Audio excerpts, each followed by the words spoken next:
ಒಂದು ಸಕ್ಸಸ್ಗೆ ಕಾರಣ ವಿಜುವಲೈಸೇಷನ್ ಮಾಡಬೇಕು ಅನ್ನೋದು ಒಂದು ಅಂಶಗಳಿದೆ. ಅದೆಷ್ಟು ಮಟ್ಟಿಗೆ ಸಕ್ಸಸ್ ಕಾರಣ ಆಗುತ್ತೆ ಅಂತ ಸರ್? ಪ್ರಪಂಚದಲ್ಲಿ ಎಲ್ಲವೂ ಸೃಷ್ಟಿಯಾಗೋದು 2 ಬಾರಿ. ಮೊದಲಿಗೆ ಇಲ್ಲಿ, ಆಮೇಲೆ ಅಲ್ಲಿ.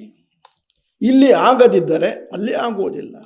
ಇಲ್ಲಿ ಪರೀಕ್ಷೆ ಪಾಸ್ ಆಗದಿದ್ದರೆ ಅಲ್ಲಿ ಪಾಸ್ ಆಗೋದಿಲ್ಲ. ಇಲ್ಲಿ ನಾನು ಮಾರ್ಕೆಟಿಂಗ್ ಮಾಡದಿದ್ದರೆ ಅಲ್ಲಿ ಮಾರ್ಕೆಟಿಂಗ್ ಆಗೋದಿಲ್ಲ. ಇಲ್ಲಿ ವಿಕೆಟ್ ಬೀಳದಿದ್ದರೆ ಅಲ್ಲಿ ವಿಕೆಟ್ ಬೀಳೋದಿಲ್ಲ. ಯಾರೋ ಒಬ್ಬರು ಅನಿಲ್ ಕುಂಬ್ಳೆ ಅವ್ರನ್ನ ಕೇಳಿದ್ರಂತೆ, ಸರ್ ನೀವು ಇಷ್ಟೊಂದು ಯಶಸ್ವಿ ಬೌಲರ್, ಪ್ರತಿ ಸತಿ ಬೌಲ್ ಮಾಡುವಾಗಲೂ 4, 5, 6 ವಿಕೆಟ್ ಬೀಳುತ್ತಲ್ಲ ಹೇಗೆ? ಅವ್ರು ಹೇಳಿದ್ರಂತೆ, ಮ್ಯಾಚು ನಡೆಯುವ 1 ವಾರ ಮುನ್ನ ನನ್ನ ಕಣ್ಣುಗಳನ್ನು ಮುಚ್ಚಿಕೊಂಡು ಕಳೆದ ಬಾರಿ ನಾನು ಎಷ್ಟು ಯಶಸ್ವಿಯಾಗಿದ್ದೆ ಅದನ್ನು ಮನಸ್ಸಿನಲ್ಲಿ ನೋಡ್ಕೊಳ್ತೇನೆ. ಮ್ಯಾಚು ನಡೆಯುವ ಮುಂಜಾನೆ ನನ್ನ ಕಣ್ಣುಗಳನ್ನು ಮುಚ್ಚಿಕೊಂಡು ನಾನು ಕಳಸತ್ತಿ ಯಶಸ್ವಿಯಾದಾಗ ಏನೇನು ಭಾವನೆಗಳು ಬಂದಿತ್ತು, ಏನೇನು ನನ್ನ ಶರೀರದಲ್ಲಿ ಏನೇನು ಬದಲಾವಣೆ ಆಗಿತ್ತು ಅದನ್ನು ನೋಡ್ಕೋತೇನೆ.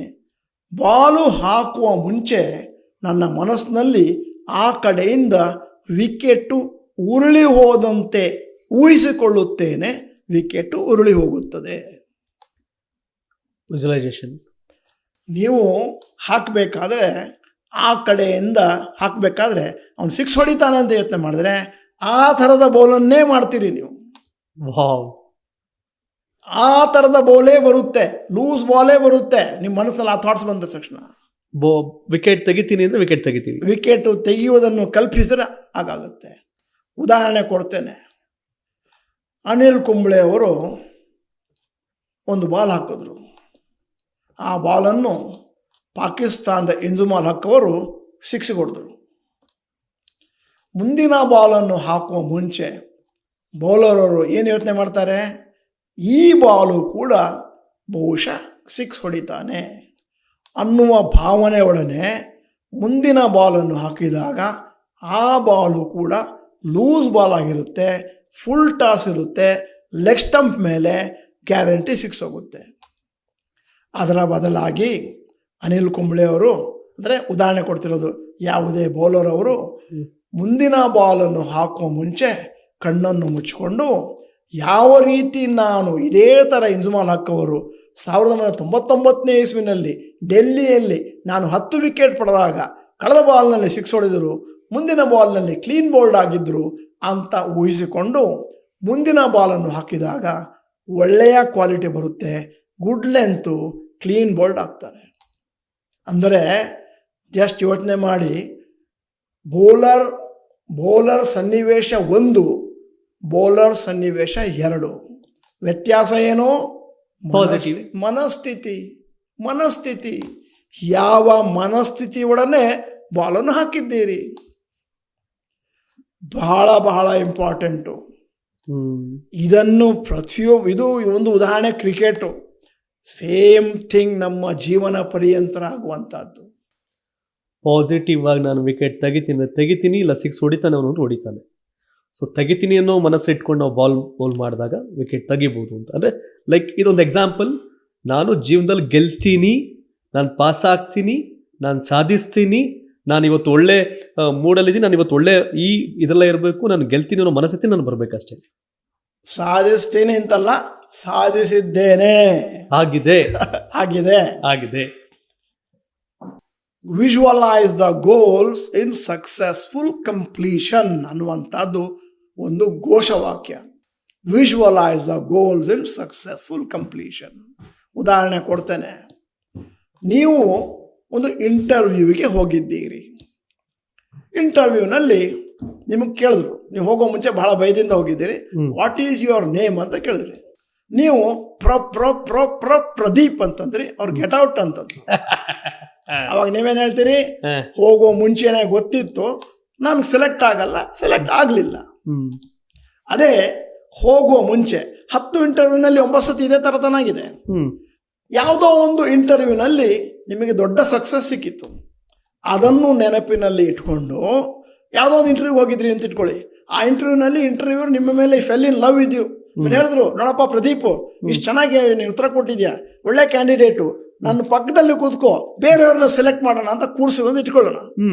ಮುಂದಿನ ಇಂಟರ್ವ್ಯೂಗೆ ಹೋಗ್ಬೇಕಾದ್ರೆ ನೀವು ಆ ಒಂದು ಸನ್ನಿವೇಶವನ್ನು ನಿಮ್ಮ ಮನಸ್ಸಿನಲ್ಲಿ ಮೂಡಿಸಿಕೊಂಡು ಒಳಗಡೆ ಹೋದಾಗ ಫಸ್ಟ್ ಕ್ಲಾಸ್ ಆಗಿ ಮಾತಾಡ್ತೀರಿ. ಯಾಕಂದ್ರೆ ನಿಮಗೆ ಭಾವನೆ ಇರುತ್ತೆ, ನಾನು ಇದರಲ್ಲಿ ಈ ಸತಿ ವಿನ್ ಆಗಿ ಆಗ್ತೀನಿ ಅಂತ, ಮತ್ತು ಅದೇ ತರದ ಪರ್ಫಾರ್ಮೆನ್ಸ್ ಬರುತ್ತೆ. ಎಸ್, ಏನಾಗುತ್ತೆ, ಏನಾಗಬೇಕು ಅನ್ನೋದನ್ನ ಮನಸ್ಸಲ್ಲಿ ಇಟ್ಕೊಂಡು ಏನಾಗಿದೆ ಅನ್ನೋದನ್ನ ಕಲ್ಪನೆ ಮಾಡ್ಕೊಂಡು ಹೋದ್ರೆ ಖಂಡಿತವಾಗಿ ಆಗತ್ತೆ ಅಂತ. ಇನ್ನೊಂದು ಇನ್ಸ್ಟೆನ್ಸ್ ಹೇಳಬೇಕಾಗುತ್ತೆ ಪ್ಲೀಸ್. ಕಳೆದ 38 ವರ್ಷದಿಂದ ಕರ್ನಾಟಕದ ನ್ಯಾಯಾಧೀಶರುಗಳಿಗೆ ನಾನು ಹಲವಾರು ವಿಚಾರಗಳಲ್ಲಿ ಪಾಠ ಮಾಡ್ತಾ ಇದ್ದೇನೆ. ಹಾಗೂ ಅಹಮದಾಬಾದ್ನಲ್ಲಿ ಕೂಡ, ಗುಜರಾತಲ್ಲಿ, ಕೇರಳದಲ್ಲಿ ಇತ್ಯಾದಿ, ದುಬೈನಲ್ಲಿ ಕೂಡ. ನ್ಯಾಯಾಧೀಶರು ಆಗುವ ಮುಂಚೆ ಈ ಲಾಯರ್ಗಳಿಗೆ ಒಂದು ಸಣ್ಣ ಟ್ರೈನಿಂಗ್ ಪ್ರೋಗ್ರಾಮ್ ಮಾಡ್ತಾರೆ ಕೆಲವು ಆರ್ಗನೈಸೇಷನ್ ಅವರು. ಏನು ಅಂತಂದರೆ ಜಡ್ಜ್ ಎಕ್ಸಾಮ್ ಪಾಸ್ ಆಗೋದು ಹೆಂಗೆ ಅಂತ. ನನ್ನನ್ನು ಒಂದು ಸತಿ ಕರೆದಿದ್ರು. ಕರೆದುಬಿಟ್ಟು ಇಂಟರ್ವ್ಯೂ ಫೇಸ್ ಮಾಡುವುದು ಹೇಗೆ ಅನ್ನೋದ್ರ ಬಗ್ಗೆ ಒಂದಷ್ಟು ಲೆಕ್ಚರ್ ಕೊಡಿಸಿದ್ರು. ಅದಾದ ಮೇಲೆ ನಾನು ಮರ್ತು ಬಿಟ್ಟಿದ್ದೆ. ಒಂದು ಅಂದಾಜು 15 ವರ್ಷದ ಮೇಲೆ ಒಬ್ಬರು ಡಿಸ್ಟ್ರಿಕ್ಟ್ ಜಡ್ಜ್ ಅವರು ಫೇಸ್ಬುಕ್ನಲ್ಲಿ ಬರೆದಿದ್ರು, ನಾನು ಹೀಗೀಗೆ ಡಾಕ್ಟರ್ ಭರತ್ ಚಂದ್ರ ಅವರ ಕಾರ್ಯಾಗಾರದಲ್ಲಿ ಈ ಸೆಕ್ಷನ್ ಇತ್ತು, ಅಟೆಂಡ್ ಆಗಿದ್ದೆ. ಅವ್ರು ಹೇಳ್ಕೊಟ್ಟಿದ್ರು ಹೇಗೆ ಅಂತಂದರೆ, ಒಳಗೆ ಹೋಗಬೇಕಾದ್ರೆ ಇಂಟರ್ವ್ಯೂನಲ್ಲಿ ನಾನು ಆಗಲೇ ಸೆಲೆಕ್ಟ್ ಆಗಿಬಿಟ್ಟಿದ್ದೀನಿ, ಅವರು ನನ್ನನ್ನು ಆಗಲೇ ಲೈಕ್ ಮಾಡಾಗಿದೆ ಅನ್ನುವಂಥ ಫೀಲಿಂಗ್ನಲ್ಲಿ ಹೋದರೆ ನಮ್ಮ ಒಳ್ಳೆಯ ಪರ್ಫಾರ್ಮೆನ್ಸ್ ಬರುತ್ತೆ. ಅದೇ ಥರನೇ ಮಾಡಿದೆ ಅಂತ ಹೇಳಿದ್ರು. ನಾನು ಆಮೇಲೆ ಅವ್ರಿಗೆ ಹುಡುಕೊಂಡು ಫೋನ್ ಮಾಡಿ, ಸರ್ ಚೆನ್ನಾಗಿ ಬರ್ದಿರಿ ಅಂತಂದೆ. ಯಾರೋ ಒಬ್ಬರು ಮ್ಯಾಕ್ಡೊನಾಲ್ಡ್ಸ್ ಹೋಟೆಲ್ ಓನರ್ ಹತ್ರ ಕೇಳಿದ್ರಂತೆ, ಪ್ರಪಂಚದಲ್ಲಿ 44,000 ಬ್ರ್ಯಾಂಚ್ಗಳು. ಸರ್, ನಿಮ್ಮ ಜೀವನದಲ್ಲಿ ಪ್ರಥಮ ಬಾರಿಗೆ ನೀವು ಯಾವಾಗ ಯಶಸ್ಸನ್ನು ಕಂಡ್ರಿ? ಅದಕ್ಕೆ ಅವ್ರು ಹೇಳಿದಂತೆ, 20 ವರ್ಷಗಳ ಕೆಳಗೆ ಪಾರ್ಕಿನ ಕಲ್ಲಿನ ಬೆಂಚಿನ ಮೇಲೆ ಮಲಗಿರುತ್ತಾ ಜೇಬಿನಲ್ಲಿ ಕಿಲುಬು ಕಾಸು ಕೂಡ ಇಲ್ಲದೇ ಇದ್ದಾಗ ನನ್ನ ಹೋಟೆಲ್ ಸರಣಿಯನ್ನು ಪ್ರಥಮ ಬಾರಿಗೆ ನನ್ನ ಮನಸ್ಸಿನಲ್ಲಿ ಕಲ್ಪಿಸಿಕೊಂಡಾಗ ಯಶಸ್ಸನ್ನು ಕಂಡೆ. ಇವತ್ತಿಗೂ ನೀವು ಇದಕ್ಕೆ ಹೋಗಿ, ಮ್ಯಾಕ್ಡೊನಾಲ್ಡ್ಸ್ ಹೋಟ್ಲಿಗೆ ಹೋಗಿ, ಫ್ರಂಟಲ್ಲಿ ಒಂದು ಬೆಂಚ್ ಇಟ್ಟಿರ್ತಾರೆ, ಒಬ್ಬ ಹಿಂಗೆ ಕೂತಿರ್ತಾರೆ. ಅದು ಮ್ಯಾಕ್ಡೊನಾಲ್ಡ್ಸ್ ಓನರ್ ಹೇಳಿರೋದು, ನಾನು ಇಲ್ಲಿ ಕೂತ್ಕೊಂಡು ಯೋಚನೆ ಮಾಡಿದ್ದು ಅಂತ. ಅಂದು ಏನು ಯೋಚನೆ ಮಾಡಿದ್ರು ಅದನ್ನು ಎಕ್ಸಿಕ್ಯೂಟ್ ಮಾಡಿದ್ರು, ಮಾಡ್ತೀನಿ ಅನ್ನೋ ನಂಬಿಕೆ ಇತ್ತು, ಅದು ಮಾಡಿದ್ರು. 44,000 ಬ್ರ್ಯಾಂಚು. ಮತ್ತೆ ಒಂದು ಮಾತಿದೆ, ಮ್ಯಾಕ್ಡೊನಾಲ್ಡ್ಸ್ ನೆವರ್ ಸ್ಲೀಪ್ ಅಂತ. ಪ್ರಪಂಚದಲ್ಲಿ ಯಾವುದೇ ಒಂದು ಘಟನೆ ನಡೆದ್ರು ಮೊದಲು ಗೊತ್ತಾಗೋದೇ ಮ್ಯಾಕ್ಡೊನಾಲ್ಡ್ಸಿಗೆ, ಯಾಕಂದ್ರೆ ಆಲ್ರೆಡಿ ಹಾಕಿರ್ತಾರಲ್ಲ.